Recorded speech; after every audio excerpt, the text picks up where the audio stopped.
Assalamualaikum warahmatullahi wabarakatuh. Kami dari kelompok 10 akan menjelaskan materi tentang abnormalitas dalam beragama, yaitu konflik agama, terorisme, dan radikalisme. Saya Naimah Lailatul Yusra dengan NIM 201221127 dan teman saya Nur Afifah Koniati dengan NIM 201221131 dan Selvira Yohana Juandi dengan NIM 201221143. Pengertian abnormalitas. Abnormalitas adalah perilaku individu yang berada di luar batas kenormalan kolektif. Abnormalitas dapat bermakna positif maupun negatif. Abnormalitas positif terjadi pada orang-orang gifted atau genius. Dalam konteks beragama, abnormalitas terjadi apabila pemeluk agama melakukan berbagai kegiatan yang keluar dari norma yang ada dan diyakini oleh mayoritas pemeluk agama. Sifat manusia seperti iri, dengki, sombong, bergunjing, dan lain sebagainya sudah menjadi suatu kelumrahan di masyarakat, dan tanpa disadari hal ini sebenarnya adalah sebuah penyakit, bahkan masuk ke dalam keabnormalitasan. Dalam psikologi abnormal disebut psikopatologi. Dalam Islam, psikopatologi dapat dibagi menjadi dua kategori, yaitu yang bersifat ukhrawi dan duniawi. Psikopatologi yang termasuk ke dalam kategori duniawi berupa gejala-gejala atau penyakit kejiwaan, sebagaimana yang disebutkan dalam psikologi abnormal kontemporer. Sedangkan psikopatologi yang bersifat ukhrawi berupa penyakit akibat penyimpangan norma-norma atau nilai-nilai moral, spiritual, dan agama. Pada kenyataannya, sangat sering kesulitan menarik garis pemisah yang jelas antara kenormalan dan ketidaknormalan. Pada suatu saat, setiap orang bertindak dengan cara menyimpang. Setiap orang menunjukkan sikap maladaptif dan setiap orang memiliki kesusahan dalam pribadinya. Orang yang dinilai sebagai memiliki psychological disorder hanya ketika perilakunya tersebut menyimpang secara ekstrim. Oleh karena itu, kenormalan dan tidak normalan berada dalam satu bentangan. Itu merupakan masalah tingkatan, bukan salah satu ada atau tidak ada. Ketika suatu perilaku dihadapkan dengan kriteria-kriteria yang ada, secara tidak langsung menjadi jelas kepada kita bahwa perilaku itu termasuk abnormal. Kita dapat menilai suatu abnormal hanya pada kriteria yang kita tetapkan, padahal perilaku-perilaku itu terkait atau melibatkan banyak hal yang bisa saja dari sudut pandang tersebut normal-normal saja. Artinya, kriteria-kriteria yang berhasil ditetapkan tak pernah dianggap mencukupi, melainkan lebih sebagai usaha yang terus berlangsung untuk lebih mengerti perilaku-perilaku itu yang menunjukkan perbedaan dari perilaku yang umum diterima dalam masyarakat. Contoh eksplorasi tulisan 3 hasil penelitian terkait. 1. Konflik agama. Salah satu contoh masalah yang sering terjadi dalam interaksi di kehidupan manusia, contohnya dalam bagian agama atau suatu kepercayaan. Meskipun agama itu sendiri pada hakikatnya tidak ada yang mengajarkan akan suatu pedoman untuk mencela sesamanya, namun aneka macam masalah selalu saja terjadi dalam bagian itu. Konflik di antara umat beragama juga memicu konflik horizontal lain yang terjadi di antara umat beragama. Banyak kasus konflik agama ini seringkali memicu perpecahan dalam persatuan kehidupan bernegara. Seperti contoh akibat dari ketidakakuran para anggota dari suatu lembaga masyarakat, hingga akibatnya berdampak pada kinerja lembaga tersebut menjadi tidak terurus. Baik itu dalam skala kecil hingga skala kehancuran total. Salah satu contoh yang begitu terasa dalam wilayah Indonesia ini seperti dunia politik yang terbalut akan unsur agamis. Sosok agama seringkali dijadikan kedok oleh banyak pihak sebagai bentuk pembelaan atau menyatakan pertobatan dari pihak tersebut saat suatu masalah muncul. Akibatnya, publik pun merasa gerah dengan metode pemutihan kesalahan yang dilakukan semacam ini. Saat ini, banyak konflik terjadi atas dasar suatu isu sara yang berkembang. Isu ini dipertimbangkan merupakan suatu hasil yang dikerjakan oleh pihak tak bertanggung jawab. Mereka dengan sengaja berusaha menyulut api kemarahan dari pihak-pihak tertentu kaum agamis yang memegang teguh kepercayaannya. Sontak beberapa orang yang begitu mengutamakan doktrin kepercayaan yang diterimanya akan langsung marah saat disampaikan suatu hal yang bertentangan dengan kepercayaan tersebut.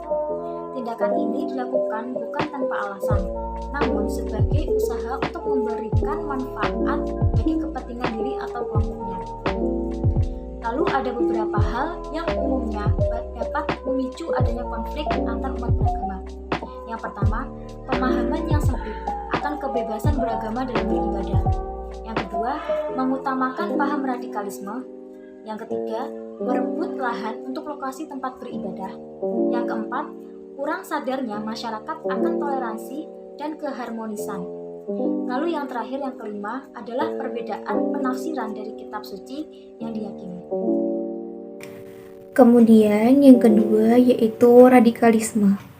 Secara umum dan dalam ilmu politik, radikalisme berarti suatu konsep atau semangat yang berupaya mengadakan perubahan kehidupan politik secara menyeluruh dan mendasar tanpa memperhitungkan adanya peraturan konstitusional, politis, dan sosial yang sedang berlaku. Sebab munculnya radikalisme dalam bidang agama antara lain pemahaman yang keliru atau sempit tentang ajaran agama yang dianutnya, ketidakadilan sosial, kemiskinan, dendam politik dengan menjadikan agama sebagai satu motivasi untuk membenarkan tindakannya, dan kesenjangan sosial atau iri hati atas keberhasilan orang lain. Beberapa pembaharu Hindu dipandang sebagai seorang radikal dalam arti radikal dalam tata pikir dan lembut dalam tata laku.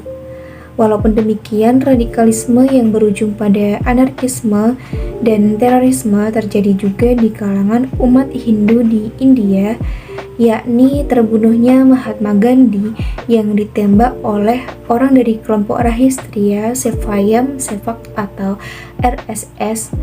Demikian pula ditembaknya Indira Gandhi oleh pasukan pengawalnya dari pengikut Sikh, dan terakhir terbunuhnya Rajiv Gandhi melalui bom bunuh diri yang diduga dari kelompok Tamil Eelam. Menunjukkan terorisme terjadi juga di kalangan umat Hindu, walaupun motivasinya tidak murni dan bahkan tidak terkait dengan ajaran agama Hindu. Kemudian yang ketiga yaitu terorisme. Terorisme di Indonesia sering dan selalu mengatasnamakan agama seperti pengakuan pelaku bom Bali 1 dan 2 yang sudah sangat banyak memakan korban yang memilukan semua orang. Pandit Vamadeva Sastry, seorang intelektual Hindu yang bermukim di Amerika Serikat, dalam tulisannya Bagaimana Hindu Menjawab Terorisme, Yoga, Ahimsa, dan Serangan Teroris, menyatakan jalan kesatria sebagaimana diamanatkan di dalam kitab suci Bhagavad Gita yang mengajarkan aspek spiritual dari yoga secara sangat rinci, diajarkan di medan pertempuran selama perang saudara. Beberapa orang akan mengatakan bahwa peperangan di luar ini atau peperangan jasmani outer battle adalah sebuah metafora bagi satu perjuangan di dalam atau pergulatan batin yang benar, bahwa peperangan luar juga sungguh-sungguh terjadi adalah jelas dan banyak catatan bukti-bukti sejarah India kuno. Lebih jauh, Pandit Vamadeva Sastry menambahkan, sementara sebuah jawaban keras kepada terorisme mungkin perlu dalam jangka pendek, satu reorientasi dharma yang lebih besar dari masyarakat kita adalah satu-satunya solusi jangka panjang.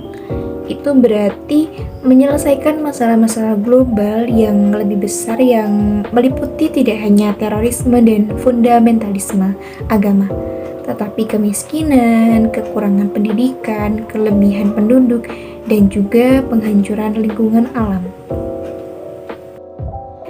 Kemudian submateri yang selanjutnya yaitu alasan yang termasuk abnormalitas dalam beragama.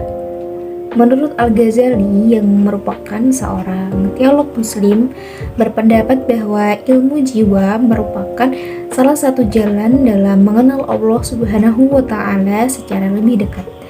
Beliau membagi beberapa sifat manusia didasarkan pada kekuatan emosi dan syahwat yang menguasai manusia yang menjadi penyebab munculnya gangguan psikologis dalam bentuk perilaku abnormal, yaitu seperti 1. Sifat hewan buas atau as-sabbiyah, yaitu perilaku bermusuhan, kebencian, penyerangan terhadap manusia lain baik melalui perkataan maupun perbuatan. Yang kedua yaitu sifat hewan liar atau al-bahimiyah, yaitu perilaku kejahatan, ketamakan, dan seksual. Ketiga, sifat setan atau asyaitoniyah, yaitu perilaku kejahatan dan memperlihatkan kejahatan tersebut dalam bentuk kebaikan. Yang terakhir, yang keempat, yaitu sifat ketuhanan atau ar-rabbaniyah, merupakan perilaku cinta kekuasaan, kebesaran, kekhususan, dan sombong. Faktor penyebab abnormalitas dalam beragama.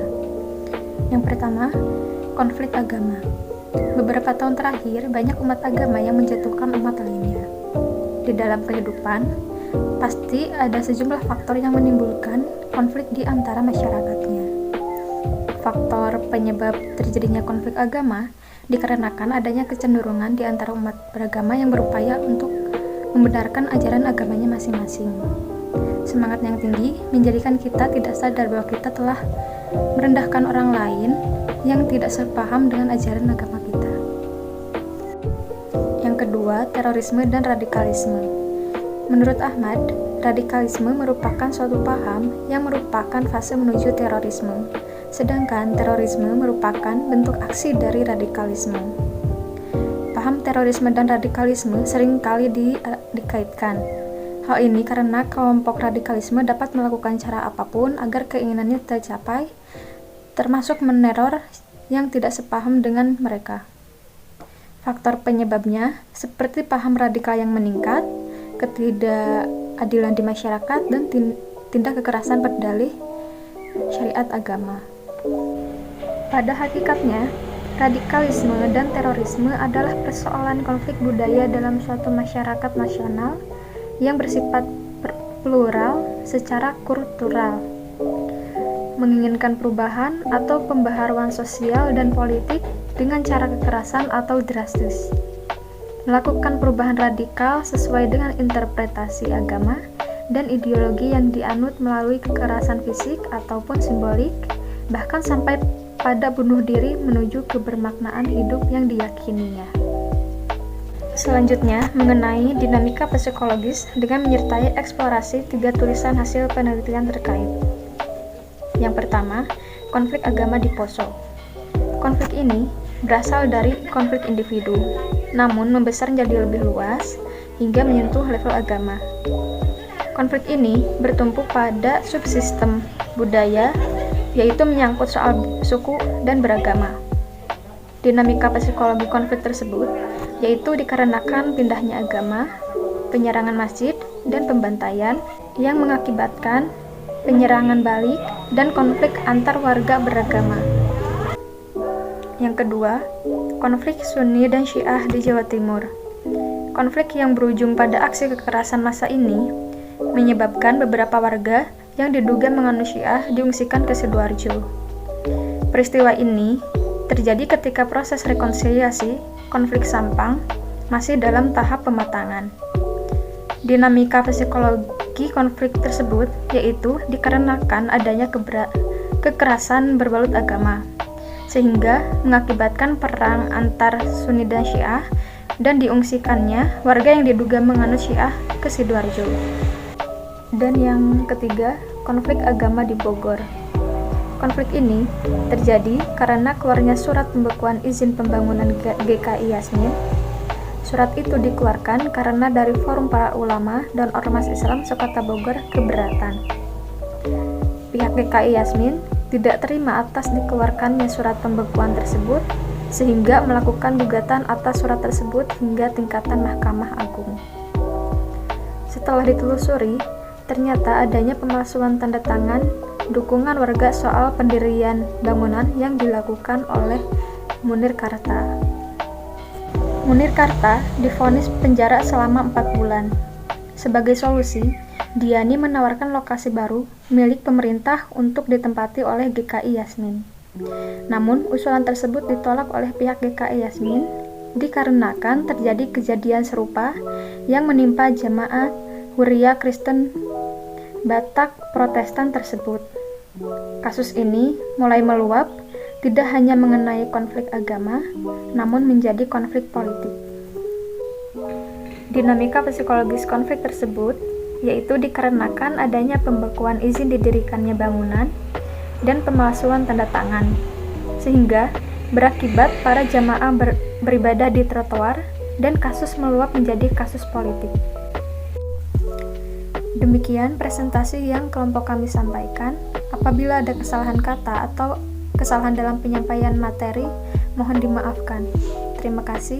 Wassalamualaikum warahmatullahi wabarakatuh.